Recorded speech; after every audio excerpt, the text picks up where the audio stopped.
আমার প্রাণের ভাইয়েরা, আমার বন্ধুরা, আব্দুল্লাহ ইবনে আব্বাস এমন একজন সাহাবী যার জীবনে কোন আমলের ঘাটতি ছিল না রে ভাই, অথচ এইরকম ছোট একটা আমলের জন্য এমন আফসোস করতেছেন। বোঝা যাইতেছে এই যে বড় কোন জিনিস বুঝি প্রিয় কোন জিনিস তিনি হারায় ফেলছেন। ওগো ইমানদার, অথচ আমরাও মুসলমান, আমরা মুসলমান, এত আমলের কথা শুনি রে ভাই, আমার জীবন থেকে কত আমল তরক হয়ে যাইতেছে। কিন্তু মুসলমানদের জীবনে আপনা একটু আওয়াজ দিয়া জোরে জোরে বলেন কথা ঠিক কিনা? আমার প্রাণের ভাইয়েরা, আমার বন্ধুরা, এই দুনিয়ার ইমানদার একজন মুমিন ব্যক্তি বানানোর পর আমার আল্লাহর পক্ষ থেকে সব থেকে বড় দায়িত্ব হলো ওই বান্দা 5 ওয়াক্ত নামাজ আদায় করবে।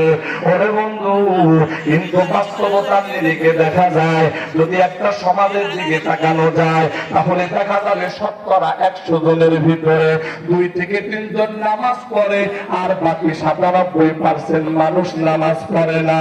আমার প্রাণের ভাইরা, আমার বন্ধুরা, আল্লাহর এত বড় হুকুম তোমার জীবন থেকে ছুটে যাইতেছে, ওই কোনদিন তো তুমি আফসোস করলা না, অথচ দুনিয়ার সামান্য লাভ কারবার যদি ছুটে যায়, এটার জন্য তুমি আফসোস করো।